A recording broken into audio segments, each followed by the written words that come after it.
Hi friends, welcome back. ഇന്ന് കുട്ടികൾക്കും വലിയവർക്കൊക്കെ ഒരുപോലെ ഇഷ്ടപ്പെടുന്ന ഒരു ലഞ്ച് ബോക്സ് റെസിപ്പിയാണ് പൊട്ടറ്റോ റൈസ് അല്ലെങ്കിൽ ഉരുളക്കിഴങ്ങ് സാദം. അപ്പോൾ ഈസി ആയിട്ട് നമുക്ക് രാവിലെ പെട്ടെന്ന് തന്നെ കറി വയ്ക്കാൻ മടിയുള്ള ദിവസങ്ങളിലൊക്കെ വേഗം റെഡിയാക്കാൻ പറ്റിയ റൈസാണിത്. അപ്പോൾ നമുക്ക് വീഡിയോയിലേക്ക് പോകാം. അപ്പോൾ ആദ്യം ഒരു പാൻ അടുപ്പി വെച്ചിട്ട് കുറച്ച് എണ്ണ ഒഴിച്ച് കൊടുത്തിട്ടുണ്ട്. അതിലേക്ക് ഒരു 2 മീഡിയം സൈസ് ഉരുളക്കിഴങ്ങ് ചെറുതായിട്ട് അരിഞ്ഞത് ഒന്ന് ഫ്രൈ ചെയ്തെടുക്കാം. ഉരുളക്കിഴങ്ങ് എണ്ണയിൽ ഒന്ന് വഴറ്റിയ ശേഷം ലേശം മുളക് പൊടിയും ഇച്ചിരി മഞ്ഞൾപ്പൊടിയും ഇച്ചിരി ഉപ്പുകൂടി ഇട്ട് കൊടുക്കാം. ഇനി ഇത് തീ സിമ്മിൽ ഇട്ടിട്ട് ഒന്ന് നല്ലോണം വഴറ്റി കൊടുക്കാം കേട്ടോ. ഉരുളക്കിഴങ്ങ് ഒന്ന് ഫ്രൈ ചെയ്തെടുക്കണം. വെള്ളമൊന്നും ഒഴിക്കരുത്. തീ സിമ്മിലിട്ട് മൂടി വെച്ച് ഉരുളക്കിഴങ്ങ് ഒന്ന് വേവിച്ചെടുത്ത് മാറ്റി വയ്ക്കാം. ഇപ്പോൾ ഉരുളക്കിഴങ്ങ് സിമ്മിലിട്ട് മൂടി വെച്ചാൽ വേഗം വെന്ത് കിട്ടും കേട്ടോ. വെള്ളം ഒഴിച്ച് കഴിഞ്ഞാൽ അതിൻ്റെ ഒരു ടേസ്റ്റ് പോകും. ഇപ്പോൾ ഉരുളക്കിഴങ്ങ് ഫ്രൈ ചെയ്ത് മാറ്റി വെച്ചിട്ടുണ്ട്. ഇനി നമുക്ക് പൊട്ടറ്റോ റൈസ് റെഡിയാക്കാനുള്ള മസാല റെഡിയാക്കാം. അപ്പോൾ അതിന് വേണ്ടിയിട്ട് ഒരു കടായി അടുപ്പി വെച്ച് കൊടുത്തിട്ടുണ്ട്. അതിലേക്ക് ലേശം എണ്ണ ഒഴിച്ചതിന് ശേഷം ഒരു വലിയ സവോള ചെറുതായിട്ട് അരിഞ്ഞത് നല്ലോണം ഒന്ന് വഴറ്റിയെടുക്കാം. ഇപ്പോൾ ഉള്ളി ഇവിടെ നല്ലോണം വഴന്ന് വന്നിട്ടുണ്ട്. ഇനി നമുക്ക് 2 പച്ചമുളക് ചേർത്ത് കൊടുക്കാം. ഇതും ഒന്ന് വഴറ്റി കൊടുക്കാം. അതിന് ശേഷം 2 കഷ്ണം പട്ടയും 2 ഗ്രാമ്പു 2 ഏലക്കയും കൂടെ ചേർത്ത് കൊടുക്കാം. അപ്പോൾ ഇത് ചേർത്ത് കഴിയുമ്പോൾ നമ്മുടെ പൊട്ടറ്റോ റൈസിന് നല്ലൊരു ബിരിയാണിയുടെ ഒരു മണം വരും കേട്ടോ.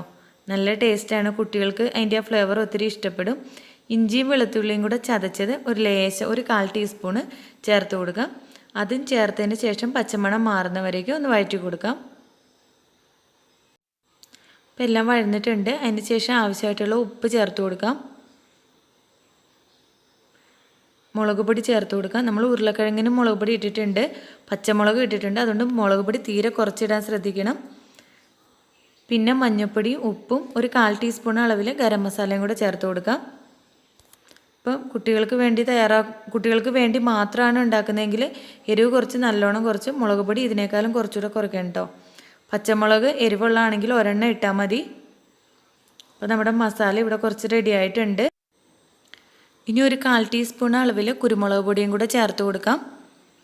ഇതും ഒന്ന് നല്ലോണം വഴറ്റിയതിന് ശേഷം ഈ മസാല എല്ലാം കൂടി എല്ലാം കറക്റ്റായിട്ട് പാകത്തിനൊന്ന് മിക്സ് ആവാൻ വേണ്ടിയിട്ട് ഒരു 1.5 ടേബിൾ സ്പൂൺ അളവിൽ നമുക്ക് വെള്ളം ചേർത്ത് കൊടുക്കാം. ഈ നേരം ഉപ്പ് നോക്കിയിട്ട് കുറവാണെങ്കിൽ ചേർത്ത് കൊടുക്കണം കേട്ടോ. കാരണം നമുക്ക് റൈസിനോടുള്ള ഉപ്പ് വേണമല്ലോ. ഇച്ചിരി ഉപ്പ് കൂടുതലാണെന്ന് തോന്നിയാലായിരിക്കും ചോറിന് കറക്റ്റായിട്ട് വരിക. അപ്പോൾ നമ്മുടെ മസാല എല്ലാം നല്ലോണം ഒന്ന് മിക്സായി കിട്ടിയിട്ടുണ്ട്. മൊത്തമായിട്ടും വെള്ളം വറ്റി പോവണ്ട. ഇനി നമ്മൾ ഫ്രൈ ചെയ്ത് വെച്ചിരുന്ന ഉരുളക്കിഴങ്ങ് ഇതിൻ്റെ കൂടെ ചേർത്ത് നല്ലോണം ഒന്ന് മിക്സാക്കി എടുക്കാം.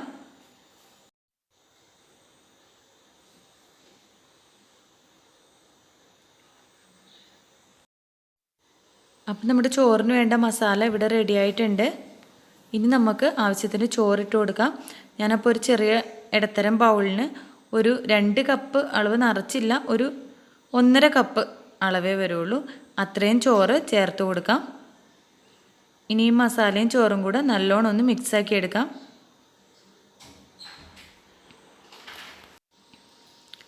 അപ്പം നമ്മുടെ പൊട്ടറ്റോ റൈസ് ഇവിടെ റെഡി ആയിട്ടുണ്ട്.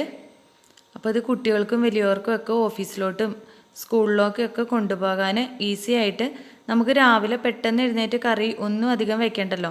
ഇതിനൊരു റൈത്ത മാത്രം മതി, അല്ലെങ്കിൽ ഒരു അച്ചാറായാലും മതി. അപ്പം ലേശം മല്ലിയിലയും കൂടെ തൂവി കൊടുക്കണം കേട്ടോ. അപ്പോഴായിരിക്കും അതിന് നല്ലൊരു ഫ്ലേവർ കിട്ടുക.